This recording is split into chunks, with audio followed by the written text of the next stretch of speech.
নমস্কার, আমি অর্পিতা। শুরু করছি পলিটিক্স। প্রায় ৮ বছরের বেশি সময় ধরে এ রাজ্যে বন্ধ হয়েছে ছাত্র সংসদ নির্বাচন। 2017 শুরুতে রাজ্য জুড়ে শেষবারের মতো হয়েছিল ছাত্র সংসদ নির্বাচন। সেই 2017 পর প্রায় প্রতি বছরই সরকারের তরফে ছাত্র ভোট ফিরিয়ে আনার আশ্বাস দেওয়ার কাজ চলছে। এবছর তার ব্যতিক্রম হয়নি। বুধবার তৃণমূল ছাত্র পরিষদের প্রতিষ্ঠা দিবসের মঞ্চ থেকে এবছর পুজোর পর ধাপে ধাপে ছাত্র সংসদ ভোট করার ইঙ্গিত দিয়েছেন মুখ্যমন্ত্রী। ভবিষ্যৎই বলবে এই আশ্বাস কতদূর বাস্তবায়িত হবে। রাজ্যের সমস্ত কলেজ ও বিশ্ববিদ্যালয় 2017 সালের পর আর ভোটের দামামা বাজেনি। ছাত্র ইউনিয়ন তুলে দিয়ে কাউন্সিল নিয়ে এসেছিল তৃণমূল সরকার। তখন এই কাউন্সিল নিয়ে তীব্র বিতর্ক দানা বাঁধে শিক্ষা মহলে। কাউন্সিলও শেষ পর্যন্ত বন্ধ হয়ে যায়। কাউন্সিলের বদলে ফের ছাত্র ইউনিয়ন ফেরানোর দাবিতে পথে নামে প্রেসিডেন্সি যাদবপুরের মতো রাজ্যের প্রথম সারির শিক্ষা প্রতিষ্ঠানের ছাত্রছাত্রীরা। 2019-20 ভোট হয় প্রেসিডেন্সি যাদবপুর ছাড়া রবীন্দ্রভারতী বিশ্ববিদ্যালয় ও ডায়মন্ড হারবার মহিলা বিশ্ববিদ্যালয়। রাজ্যের অন্যান্য কলেজ ও বিশ্ববিদ্যালয় 2017 সালের পর আর ভোটই হয়নি। গত কয়েক বছর ধরে শোনা যাচ্ছিল ফের ছাত্র সংসদ নির্বাচন হতে পারে গোটা রাজ্য জুড়েই। এই নিয়ে মুখও খুলেছিলেন রাজ্যের শিক্ষামন্ত্রী ব্রাত্য বসু। 2022 সালে তিনি বলেন, আমরা চাই কলেজ ও বিশ্ববিদ্যালয়ে ছাত্র সংসদ নির্বাচন হোক। আমরা নির্বাচনের পক্ষে। সরকারি গ্রিন সিগন্যাল মিললেই বেজে যাবে ছাত্র ভোটের দামামা। সম্ভবত সবুজ সংকেতও তিনি পাননি, তাই ছাত্র সংসদ নির্বাচনও আর হয়নি। তৃণমূল ছাত্র পরিষদের প্রতিষ্ঠা দিবসের মঞ্চ থেকে বুধবার ছাত্র ভোটের পক্ষে ফের সওয়াল করেন তৃণমূল সুপ্রিমো মমতা বন্দ্যোপাধ্যায়। তিনি বলেন, ছাত্রদের নির্বাচন এবার হওয়া উচিত। এখন সেমেস্টার সিস্টেম। ব্রাত্য বসুকে বলবো সেই অনুযায়ী সিস্টেম তৈরি করে নিতে। তার আরো সংযোজন, এইসব একটু শান্ত হোক, মিটে যাক, তারপর পুজো হয়ে গেলে আস্তে আস্তে ছাত্র সংসদ নির্বাচনটা করিয়ে দেব। আমি মনে করি ছাত্রদের নির্বাচনটা হওয়া উচিত। এখন তো একটু সিস্টেম চেঞ্জ হয়েছে। আগে ছিল first year, second year, third year বা university fifth year, sixth year, এখন হয়ে গেছে সেমিস্টার। সুতরাং সেইভাবে তৈরি করে আমি ব্রাত্য বোস এখানে আছে, আমি বলবো যে তাকে একটা টাইম টেবিল তৈরি করে এসবগুলো থেমে যাক, পুজোটা হয়ে যাক, তারপরে আমরা নির্বাচনগুলো আস্তে আস্তে করিয়ে দেব। এদিকে রাজ্যের কলেজ ও বিশ্ববিদ্যালয়ের ছাত্র সংসদ নির্বাচনে মেয়েদের জন্য 55% আসন সংরক্ষিত রাখার পক্ষে সওয়াল করলেন তৃণমূলের সর্বভারতীয় সাধারণ সম্পাদক অভিষেক বন্দ্যোপাধ্যায়। নিঃসন্দেহে বেনজির দাবি। 2024-এর লোকসভা নির্বাচনে তৃণমূলের জয়ী প্রার্থীদের মধ্যে 33% বেশি মহিলা। রাজ্যে ত্রিস্তরীয় পঞ্চায়েতে 50% আসনে মহিলা সংরক্ষণ বিধি চালু হয়েছে আগেই। পঞ্চায়েত থেকে লোকসভায় নির্বাচিত জনপ্রতিনিধিদের মধ্যে মহিলাদের সংখ্যা বৃদ্ধির পর এবার ছাত্র ভোটেও ছাত্রীদের যোগদান আরও বাড়াতে চাইছে তৃণমূল। একদিকে মমতা বন্দ্যোপাধ্যায় ইঙ্গিত দিয়েছেন চলতি বছরের পুজোর পর ধাপে ধাপে ছাত্র সংসদ নির্বাচন করার। অন্যদিকে ছাত্র সংসদ নির্বাচনে তৃণমূল ছাত্র পরিষদ তাদের প্রার্থী তালিকায় 55% প্রার্থী ছাত্রীদের করে। দলের ছাত্র নেতাদের সেই পরামর্শ দিয়েছেন অভিষেক বন্দ্যোপাধ্যায়। তিনি বলেন, আগামী দিনে ছাত্র সংসদ নির্বাচন যখন হবে তখন 55% আসনে মেয়েরা, বোনেরা, দিদিরা যাতে লড়াই করার সুযোগ পান তা সুনিশ্চিত করা হোক। আমি অনুরোধ করব খালি যে আগামী দিন ছাত্র সংসদ নির্বাচনগুলো যখনই হবে তখন 55% আসনে যাতে মেয়েরা অর্থাৎ বোনেরা লড়াই করার সুযোগ পায় সেটা আমরা সুনিশ্চিত করব। 55%। ছাত্র সংসদের ক্ষেত্রে 55% সংরক্ষণ করা অসম্ভব নয়। এই সংরক্ষণ চালু হলে দেশের মধ্যে দৃষ্টান্ত তৈরি করবে বাংলা, এমনই মনে করেন সাংসদ অভিষেক বন্দ্যোপাধ্যায়। বেশ কয়েক বছর ধরেই বিরোধী ছাত্র সংগঠনগুলি ছাত্র সংসদের নির্বাচনের পক্ষে সওয়াল করছে। রাজ্য প্রশাসন এবার ছাত্র সংসদ নির্বাচন করতে চাইছে, সেই ইঙ্গিতই দিয়েছেন মুখ্যমন্ত্রী। রাজ্যে প্রায় 450টি কলেজে ও 27টি বিশ্ববিদ্যালয় ছাত্র সংসদ নির্বাচনে বকেয়া আছে। 2017 সালে শেষবারের মতো ছাত্র সংসদ নির্বাচন হয়েছিল রাজ্যের কলেজ বিশ্ববিদ্যালয়গুলিতে। এরপর বিক্ষিপ্তভাবে কয়েকটি কলেজে ভোট হলেও সামগ্রিকভাবে কিছু হয়নি। অন্যান্য বছরের মতো এবারও ফের আশা জাগিয়েছেন মুখ্যমন্ত্রী।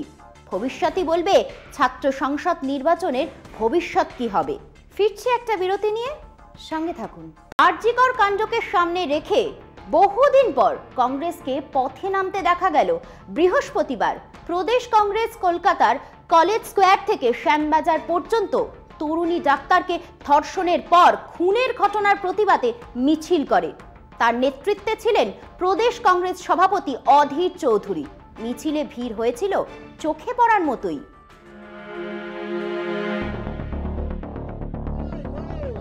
লোকসভা ভোটে রাজ্যে কংগ্রেসের ভরাডুবির পর থেকেই রাজ্য কংগ্রেসে কার্যত শনির দশা চলছে। পশ্চিমবঙ্গের পর্যবেক্ষক গোলাম মীর মাস দুয়েক আগে রাজ্য কংগ্রেসের কয়েকজন নেতার সঙ্গে বৈঠক করেন। সেই বৈঠকে তিনি অধীরকে প্রাক্তন প্রদেশ কংগ্রেস সভাপতি বলে সম্বোধন করেন। তাতে ক্ষুব্ধ হন অধীর। তার দাবি, কংগ্রেসের গঠনতন্ত্র অনুযায়ী এআইসিসির সভাপতি নির্বাচন পর্ব মিটলে সব প্রদেশ কংগ্রেস কমিটি ভেঙে দেওয়া হয়।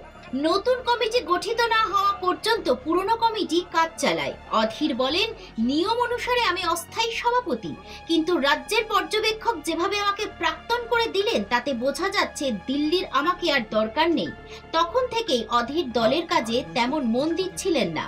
রাজ্য কংগ্রেসও কেমন যেন হাল ছাড়া পাল ছেঁড়া নৌকার মতো ভেসে বেড়াচ্ছিল।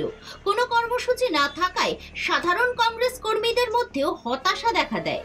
এই আবহে আরজিকরের ঘটনা নিয়ে বহুদিন পর রাস্তায় নামতে দেখা গেল কংগ্রেস কর্মীদের। ভাঙা কংগ্রেসের মিছিলে লোক সমাগম হয় ভালোই। অধীর ছাড়াও মিছিলে সামিল হন প্রাক্তন প্রদেশ কংগ্রেস সভাপতি প্রদীপ ভট্টাচার্য, এ রাজ্য থেকে নির্বাচিত দলের একমাত্র সাংসদ ঈশা খান চৌধুরী, প্রাক্তন বিধায়ক নেপাল মাহাতো, রাজ্য কংগ্রেসের মহিলা নেত্রী কৃষ্ণা দেবনাথ সহ অনেকেই। দলের সাধারণ কর্মীদের মধ্যেও যথেষ্ট উদ্দীপনা লক্ষ্য করা যায়। মিছিল শেষে শ্যামবাজারে এক সভা হয়। সভায় মুখ্য বক্তা ছিলেন অধীর। তিনি বলেন, আরজিকরের ঘটনায় যেভাবে নাগরিক সমাজ পথে নেমেছে, আমরা তাদের পাশে দাঁড়াতে চাই। দলীয় পতাকা ছাড়া রাজনৈতিক কর্মীদের জড়ো করা একটা সমস্যা। আমাদের ক্ষমতা সীমিত, তবু রামচন্দ্রের সেতু বন্ধনের পেছনে কাঠবিড়ালের বালি আনারও ভূমিকা ছিল। এখানে আমরা বেঁচে আছি, সাপের বীজ দাঁত ভেঙে দিয়ে এই বাংলাকে দুর্বৃত্ত হাত থেকে মুক্ত করব। আজ নয় কাল এই বাংলা দুর্বৃত্ত রাজের থেকে মুক্ত হবে। সেই আন্দোলনে আমরাও সামিল হয়েছি। কোন উদ্দেশ্য নিয়ে নয়, কোন ধান্দা নিয়ে নয়, কোন স্বার্থ নিয়ে নয়, শুধু ইনসাফের জন্য, বিচারের জন্য, ন্যায়ের জন্য আমরা আজ সামিল হয়ে প্রতিবাদ করছি।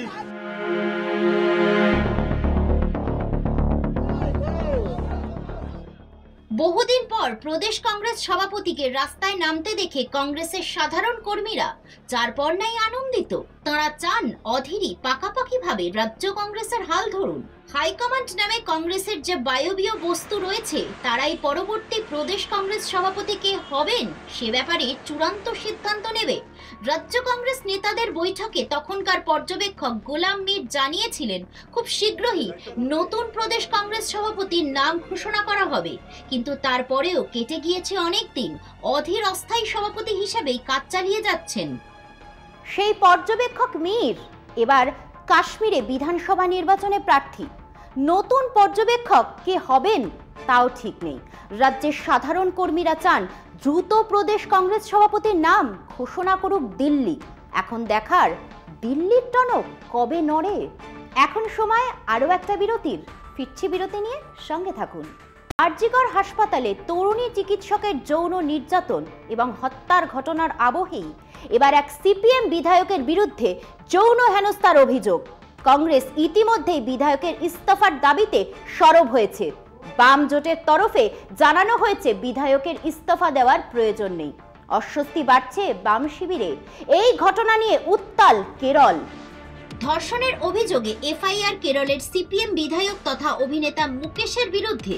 আরজিকরের ঘটনা নিয়ে যখন প্রতিবাদে মুখর গোটা দেশ, তখনই এক সিপিএম বিধায়কের বিরুদ্ধে যৌন হেনস্থার অভিযোগ ওঠায় অস্বস্তিতে দেশের বাম শিবির। সিপিএম এর অস্বস্তি আরো বাড়িয়ে দিয়েছে বাম শরিক সিপিআই। সিপিআই নেত্রী অ্যানি রাজা বিধায়ক মুকেশের ইস্তফা চেয়ে জোটের অন্দরে সরব হয়েছেন।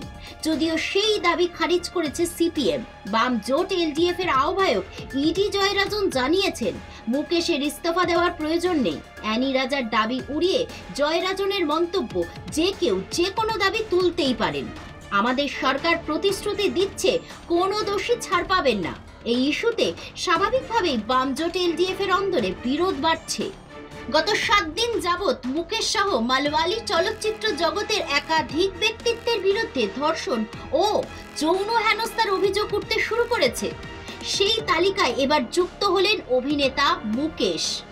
মুকেশ অভিনেতার পাশাপাশি সিপিএম এর বিধায়ক হওয়ার কারণে জল আরো ঘোলা হচ্ছে।